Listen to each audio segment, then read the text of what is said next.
100 बार तमन्ना से उतरे हैं गहरे पानी में, कि 100 बार तमन्ना से उतरे हैं गहरे पानी में, अपने इस समाज की प्यास को बुझा के रहेंगे।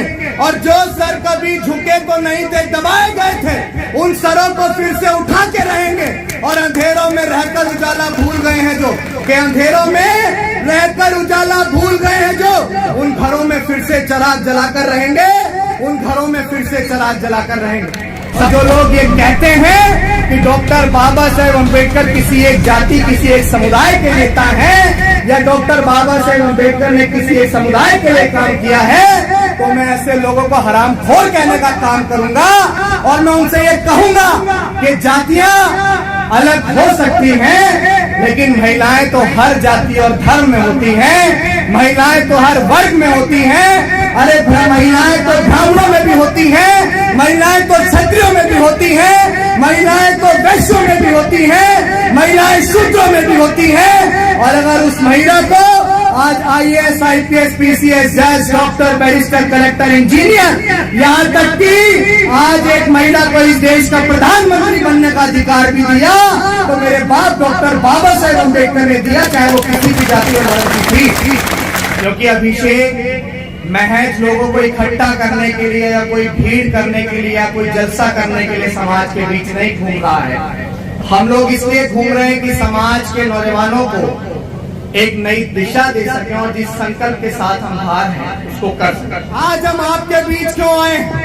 100 बार तमन्ना से उतरे हैं गहरे पानी में, कि 100 बार तमन्ना से उतरे हैं गहरे पानी में, अपने इस समाज की प्यास को बुझा के रहेंगे। और जो सर कभी झुके तो नहीं थे, दबाए गए थे, उन सरों को फिर से उठा के रहेंगे। और अंधेरों में रहकर उजाला भूल गए हैं जो, कि अंधेरों में रहकर उजाला भूल गए हैं जो, उन घरों में फिर से चिराग जलाकर रहेंगे, उन घरों में फिर से चिराग जलाकर रहेंगे। साथियों, आप सबको ये समझना पड़ेगा कि ये भारत का संविधान, जो इस देश में हमें शिक्षा का, स्वतंत्रता का और आजादी से जीने का अधिकार देता है, ये वो संविधान है जिस संविधान को बनाने से पहले डॉक्टर बाबा साहेब अम्बेडकर ने तमाम तरह के संघर्ष किए। मैं आप सबसे निवेदन करूंगा कि जितने भी साथी ध्यान से मेरी बात को सुने, वहीं यहाँ रुके। जो मेरी बात को नहीं सुने वो अपने घर चले जाएं, क्योंकि मुझे भेड़ चाल वाली भीड़ नहीं चाहिए। मुझे डॉक्टर बाबा साहेब अम्बेडकर, फूले शाहू और कांशीराम के मिशन को समर्पित एक एक कार्यकर्ता और एक एक नौजवान चाहिए। साथियों, डॉक्टर बाबा साहेब अम्बेडकर ने जो संविधान बनाया, जो संविधान 2 साल 11 महीने 18 दिन के अंदर बाबा साहेब अम्बेडकर ने बनाया, आप सबको ये समझना पड़ेगा कि उस संविधान को बनाने से पहले डॉक्टर बाबा साहेब अम्बेडकर ने क्या क्या त्याग, क्या क्या समर्पण और क्या क्या बलिदान किया। डॉक्टर बाबा साहेब अम्बेडकर ने अपनी 4 संतानें इस भारत के संविधान को, इस कागज के टुकड़े को लिखने में गवा दी। लेकिन आपको ये समझना पड़ेगा कि इस संविधान के लिए डॉक्टर बाबा साहेब अम्बेडकर ने पूरे देश के अंदर जा जाके कितना अपमान सहा। समाज के लोगों ने काले झंडे भी दिखाए, समाज के लोगों ने उनका विरोध भी किया, लेकिन वो अपनी चीजों पे अड़िग रहे।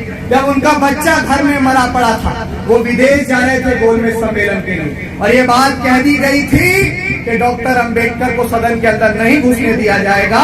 उनका बेटा घर में मरा पड़ा था, उनकी पत्नी माँ रमाबाई ने साड़ी का पल्लू फाड़कर अपने उस राज रतन को उड़ाया था, और डॉक्टर बाबा साहेब अम्बेडकर अपने बेटे को घर में छोड़कर विदेश गए। किसके लिए गए थे? बताइए, किसके लिए गए थे? अगर डॉक्टर बाबा साहेब अम्बेडकर गए थे तो इस देश के शोषित वंचित तबके के लिए। और जो लोग ये कहते हैं कि डॉक्टर बाबा साहेब अम्बेडकर किसी एक जाति, किसी एक समुदाय के नेता हैं, या डॉक्टर बाबा साहेब अम्बेडकर ने किसी एक समुदाय के लिए काम किया है, तो मैं ऐसे लोगों को हरामखोर कहने का काम करूंगा।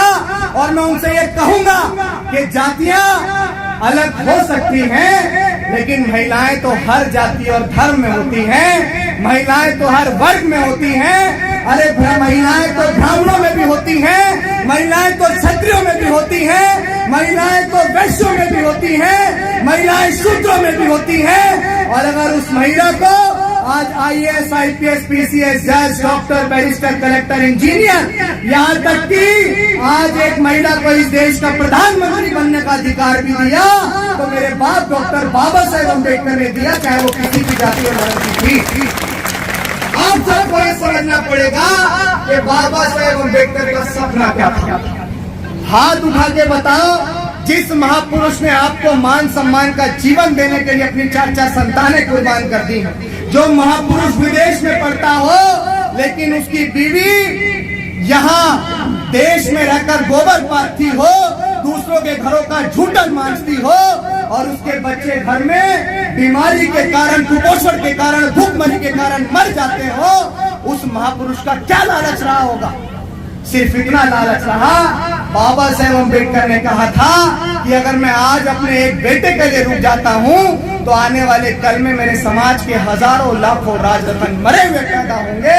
तो आज आप सबको गर्व से ये बात कहनी पड़ेगी कि आज अगर आप 100, 200, 300 या 500 गज के मकान में रह रहे हैं तो वो प्रॉपर्टी आपकी नहीं है। वो प्रॉपर्टी अगर किसी की है तो वो प्रॉपर्टी डॉक्टर बाबा साहेब अम्बेडकर की है। अगर आपके पास बहुत सारी धन संपत्ति है तो वो धन संपत्ति आपकी नहीं है, वो धन संपत्ति डॉक्टर बाबा साहेब अम्बेडकर की है। अगर डॉक्टर बाबा साहेब अम्बेडकर ने संघर्ष न किया होता, अगर डॉक्टर बाबा साहेब अम्बेडकर ने अपने 4 बच्चों की कुर्बानी नहीं दी होती तो आज आप इस मुकाम तक नहीं पहुंच पाते।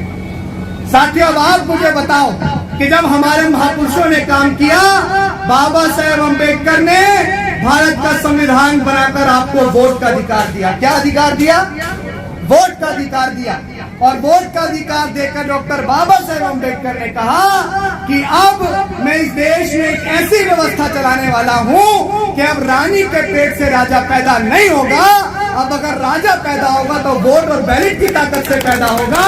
अब अगर राजा पैदा होगा तो किसी सामंतशाही और मनुवादी विचारधारा से पैदा नहीं होगा।